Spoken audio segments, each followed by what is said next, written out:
Hi everyone, Emma here. So I thought I'd do the video this way because right now, here's my desk and here is the stretcher bar. I was wondering if it was going to show it now. I'm going to tilt the camera down in a second so you can see what I'm up to in the Seascape project that I've been working on. I've been working on a bunch of things. I tend to go in cycles where there'll be a few days of quiet and then all of a sudden video after video. So I think that's where we're at right now. All my chores are done. I better not say that too loud. Jen will make some more chores for me. But yeah, so I've been working on this. My desk is just, again, like I clear it off and just work with the beads I'm working with. And then all of a sudden it's like, boom, back to the same. And I think part of it is making decisions about stuff. And just to say that when I started this out, I wanted this to be like a just pink and white explosion of coral under the water stuff. But then I had this idea of doing a wave and having the fish on the wave, because of course the fish are what started this whole thing. So these are the incredible fish that we got in our Curiosities box. There was a bunch of them. So there was a bunch of pink and white ones, and we got some green ones with gold finish on them. And I actually have a tray ready to go for this one to do another bracelet. I think I probably still will do another. Actually, no, you know what? Now that I think of it, yeah, I am going to do a bracelet. But, and I probably showed this to you in another video. So I apologize if I'm repeating myself, but it's a refresher for me too. Like a week in Emma beading time, squirrel beading time is forever. I'm like, I made that? Oh, let's take a look again. So I made a starfish, and I was thinking of making another one and placing on the back, putting the little like cellophane, like saran wrap. You take it and cut a little piece and you scrunch it up inside. And that would be like the center of the bracelet with the fish on the side. So yeah, who knows? By the time I get to putting things together, it may change entirely. So there's that. I have another lovely shopping spree from John Bead. So thank you very much, John Bead. Huge thank you to Carmi and to the people like the sales reps and stuff. Vanessa helps me with my orders. Thank you so much, Vanessa. Really appreciate it. So I thought I'll just tilt the camera down. I hope it's not going to be too confusing in doing it that way. So you can see what I've got so far on this. But anyway, the reason I point out the unboxing is I'm going to be doing a bunch of videos, and that's one of them. The other thing, so I got, if you saw my previous unboxing, I got a bunch of Magatama, long Magatama beads, and I was trying to figure out a way to make a bracelet without having to do bead crochet or to do kumihimo. I do have a pattern from, I think it's CSL, and I'll post the link when I do those. She does a lot of tutorials on kumihimo, and she actually has one for this that's half and half. So you get like the seed beads and then the magatamas on the outside. So that'll be fun, because I mean, once you have the pattern for that, you don't have to think about it. You just,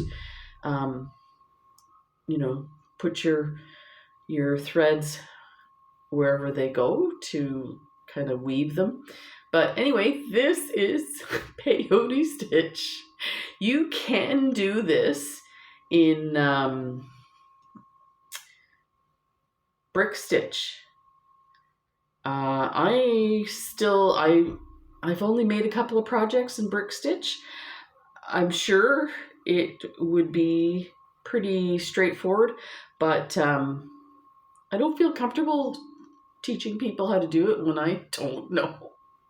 But I'll see. I'm gonna definitely want to make a whole bunch, but this is cool that you could do this with peyote. And I feel like even if you don't know how to do peyote, you could follow with this.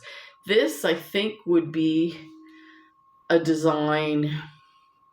I guess I would have to do a couple of these up at different stages so that I could show you each step and then pick up the next one and show you the next. Because I think this would probably take a good hour to 2 hours to make on camera. But it's so much fun. I left all my threads. That's unusual for me. But so very cool. Turned out really lovely. It is very rigid, but that's because these Nagatamas are so big compared to the seed beads. I think some people use, I used 8/0 seed beads to go with it. I think some people use 6s, but we'll see. Anyway, that's the other video. And there's a few others. There's like some earring videos, a tassel video with the green fish I want to show you. So yeah, we'll get to that. So let's take a look at what I have so far.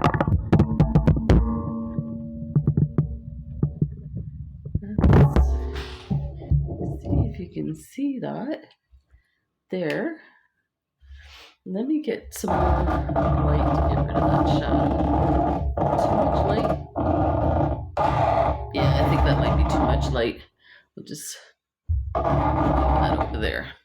There. So I started putting the fish on. So this is my big wave. The idea was to do a wave and then this part here would splash up. And I was going to put some white beads in there. And let me tell you, I did the round probably 4 times with different beads, different ways of attaching them.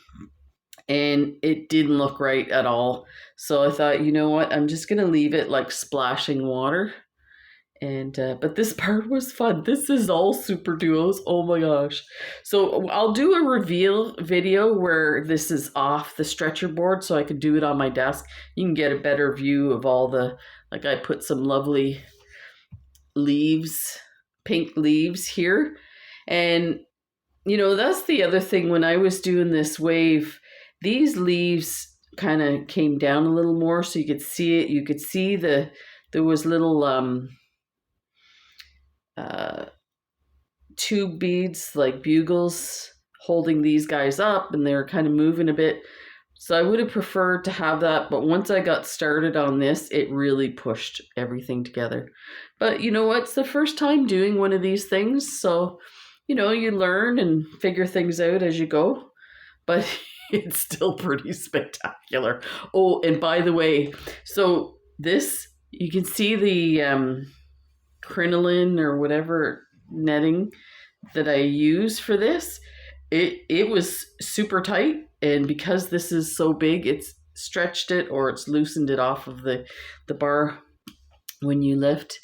This probably weighs right now, I'll have to weigh it. It feels like it weighs about 300 to 400 grams. It's pretty heavy. So these here are one of my favorite things on this, and these are, they're still, oh, there's one off the strand. So these are drops that I just got in the last unboxing. I actually ordered a whole bunch more. They are so lovely to work with. They're beautiful. And basically what I thought is like one of the plants that you see on the coral reef, it kind of sticks out of the reef like this, and it has like this, it's not really a flower, it's more like tentacles that come out of this part, the top big rounded part. So I thought if I took one of those flower beads that I got in the last, I don't know if you could see that, the shadow. Let me see here. Try it this way. A little better. Put that on top, and then I put a little crystal inside and then attached it. You can see some of them are sticking up pretty well, others are falling down, but that's fine because once I put the border here, it should be fine. And I haven't decided yet whether I'm going to complete the whole thing or just do a circle. So tell me what you think if I should do the whole thing. And I mean, it would definitely be easier to frame once you have, you know, a square piece. And you know what? I have so many more ideas. I'm like running out and having to pick. Okay, just choose one thing that you can put on there. I feel like I'm talking to myself like a little kid, right? Okay, you can only put one more thing on there, Emma. So there you go. So what else? I just wanted to make sure. So yeah, stay tuned for the next videos, and I'll show you this all done up. This was super cool. We should do this on a smaller scale. These super duos were so amazing to work with. I could not believe how beautiful they were. I did, once I got to, let me see where I'm at. Yeah, once I started coming over the ridge, you could see they were starting, there was space in between the super duos because of course my circle is not small anymore, it's getting bigger. So I added a demi round on one side of the super duo and then attached it. And then the next time I did a demi round on either side. And then of course I reduced it on the way down on the other side.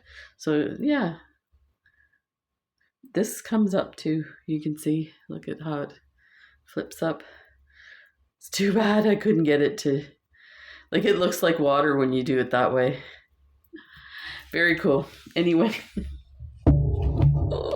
you know, it's weird when you work on something and you're up close to it, you forget, like, you just see all the little elements. You don't see it as a whole. So you kind of have to stay back. And last night when I went out of my office, came back in for something, and I just caught a glimpse of it, and it was like sparkling like water. I was like, wow, that looks amazing. So it's interesting that where you get too close to things, you don't see the full picture. But anywho, stay tuned. I'll be back. Bye for now.